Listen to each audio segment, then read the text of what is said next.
Canada, जो कभी भारतीय छात्रों के लिए सपनों का देश हुआ करता था, अब कॉलेजों का कब्रिस्तान बन गया है। क्या हुआ कनाडा के एजुकेशन सिस्टम को? विदेशी स्टूडेंट्स की संख्या गिरती जा रही है, कॉलेज बंद हो रहे हैं और कई यूनिवर्सिटीज बर्बाद होने की कगार पर है। लेकिन ये कॉलेज यूनिवर्सिटीज बंद क्यों हो रहे हैं? क्या कनाडा में अब विदेशी छात्रों के लिए कोई जगह नहीं रही? क्या इंडियन स्टूडेंट्स को अब नई ऑप्शंस या फिर नई जगहों की तलाश करनी चाहिए? और सबसे बड़ा सवाल, क्या अब कनाडा में पढ़ाई करना पहले से भी ज्यादा मुश्किल हो जाएगा? सारे सवालों पर बात होगी। सारे सवालों का आंसर हम आपको इस वीडियो के जरिए देने वाले हैं। सो अगर आप भी स्टडी अब्रॉड का प्लान बना रहे हैं तो इस वीडियो को एंड तक जरूर देखिए। नमस्कार, मेरा नाम है नेहा उपाध्याय और आप देख रहे हैं नवभारत टाइम्स।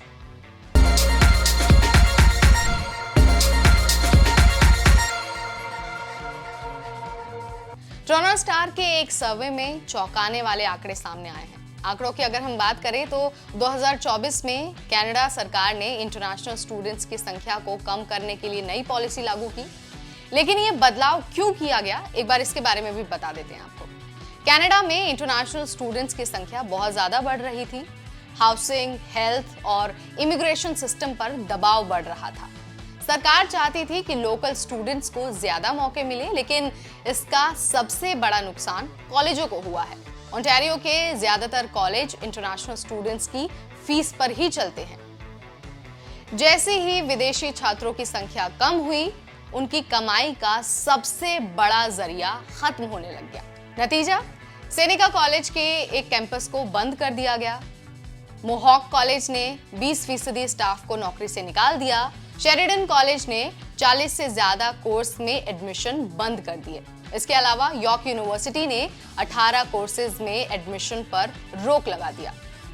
मतलब कनाडा का एजुकेशन सेक्टर अब तगड़े आर्थिक संकट में फंस चुका है।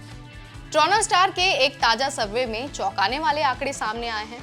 ओंटारियो के 2/3 कॉलेज और यूनिवर्सिटी ने माना कि वो भारी आर्थिक तंगी से गुजर रहे हैं। कॉल्टन यूनिवर्सिटी में विदेशी स्टूडेंट्स के एडमिशन में सबसे ज्यादा गिरावट आई है। बजट घाटा बढ़ रहा है। कॉलेज अरबों का नुकसान झेल रहे हैं। इसके अलावा सरकार को टैक्स, हाउसिंग और हेल्थ केयर सेक्टर की ज्यादा चिंता है। एजुकेशन सेक्टर को नजरअंदाज किया जा रहा है।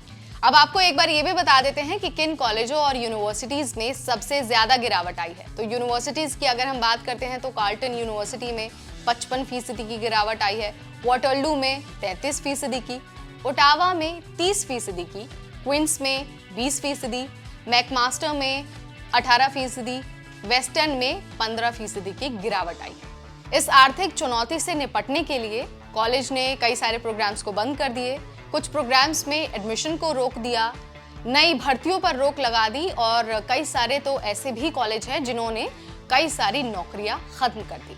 मतलब कनाडा में पढ़ाई करना अब महंगा और मुश्किल हो सकता है। मैं बार बार इस बात पर फोकस इसलिए कर रही हूँ क्योंकि हमने शुरुआत में ही आपको बताया था कि अब आपको बताने वाले हैं कि क्या कनाडा में पढ़ाई करना मुश्किल होगा या नहीं। इसीलिए मैं इस बात पर बार बार फोकस कर रही हूँ। अब आपको जाते जाते एक छोटा सा और आंकड़ा बता देती हूँ जो मुझे लगता है कि आपको जानना बहुत जरूरी है।